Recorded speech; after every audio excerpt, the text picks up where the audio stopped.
ప్రభుత్వం తరఫున ఉన్న కళాశాలల్ని, పాలిటెక్నిక్ కళాశాలని, ఐటీఐని పునరుద్ధరిస్తారా? వాటన్నిటికి సరైన సౌకర్యాలు కల్పించడానికి ఎలాంటి ప్రణాళిక చేస్తారు?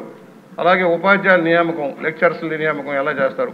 అలా మా దగ్గర న్యాక్ ఉండేది సార్, భవన నిర్మాణ కార్మికులకు ట్రైనింగ్ ఇవ్వడం న్యాక్ ఉంటే గత ప్రభుత్వం న్యాక్ను రద్దు చేసి దాంట్లో కలెక్టరేట్ పెట్టారు అధ్యక్ష. అసలు కనీస ఇంగిత జ్ఞానం, అవగాహన లేని ముఖ్యమంత్రి వల్ల ఇది నష్టం జరిగింది. దయచేసి సాంకేతికంగా తక్కువ స్థాయిలో పెద్దగా చదువుకునే వాళ్ళకి ఉద్యోగ కల్పనకి ఇది ఒక అవకాశం, ఐటీఐలు కానీ పాలిటెక్నిక్ కానీ దాని మీద ఎక్కువ దృష్టి పెట్టవలసిందిగా నేను కోరుతూ దాని మీద సమాధానం చెప్పడం మంత్రి గారిని కోరుతున్నాను. ఆనందరావు గారు సింపుల్గా చెప్పండి సార్. నమస్కారం అధ్యక్ష.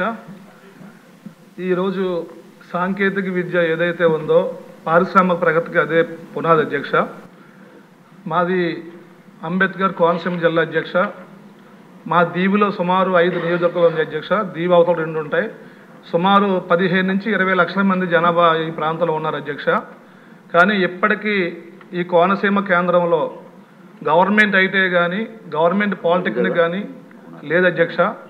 కానీ ఈరోజు ప్రతి గ్రామంలోనూ సాంకేతిక పరమైన విద్యను అభ్యసించి ప్రపంచవ్యాప్తంగా మన ప్రజలు, తెలుగువారు, విద్యార్థులు పనిచేస్తున్నటువంటి కారణం నాడు చంద్రబాబు నాయుడు గారు ఈ రాష్ట్రంలో ప్రైవేట్ రంగంలో, ప్రభుత్వ రంగంలో అనేక ఇంజనీరింగ్ కాలేజీలు స్థాపించారు. కాబట్టి ఈరోజు ప్రపంచవ్యాప్తంగా ప్రతి ఇంట్లో ఐటీ అనే ఒక గొప్ప జాబ్ ఉంది అధ్యక్ష.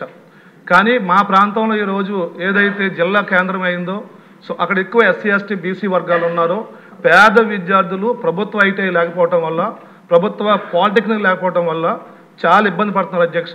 అందుకని తమర ద్వారాగా గౌరవ మంత్రి గారిని కోనసీమ జిల్లా కేంద్రాన్ని దృష్టిలో పెట్టుకుని అక్కడ ఉన్న సుమారు 20 లక్షల ప్రజలను దృష్టిలో పెట్టుకుని మా ప్రాంతానికి ఈ కొత్తగా ప్రభుత్వ ఐటీఐ పాలిటెక్నిక్ కళాశాలను మంజూరు చేయాలని కోరుకుంటున్నాను అధ్యక్ష. ఆనందరావు గారు లాస్ట్ సింపుల్గా.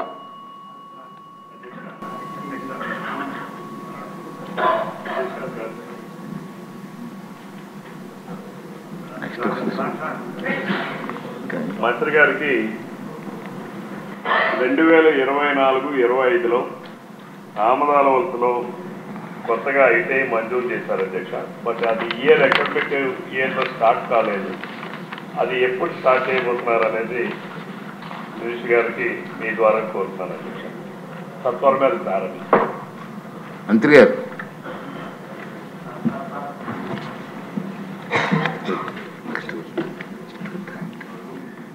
అధ్యక్ష, ఈ సబ్జెక్ట్ మీద బలరాం కృష్ణ గారు, బుచ్చే చౌదరి గారు, ఆనందరావు గారు, కోన రవి గారు మాట్లాడారు అధ్యక్ష.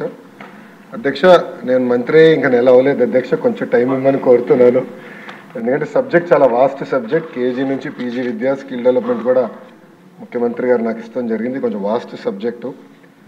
మొదటి నిర్ణయం ప్రభుత్వం తీసుకుంది స్కిల్ సెన్సెస్ అనేది ఏర్పాటు చేయాలి. కుటుంబం యాజ్ యూనిట్గా తీసుకుని వాళ్ళ కరెంట్ స్కిల్ సెట్ ఏంటి, అదేవిధంగా రాబోయే తరానికి ఎలాంటి స్కిల్స్ అవసరం ఉంది, దానికి ఎలాంటి ట్రైనింగ్ అవసరం ఉందనే దానిపైన ఒక స్కిల్ సెన్సెస్ ఏర్పాటు చేసి అది మొత్తం లింక్ చేసి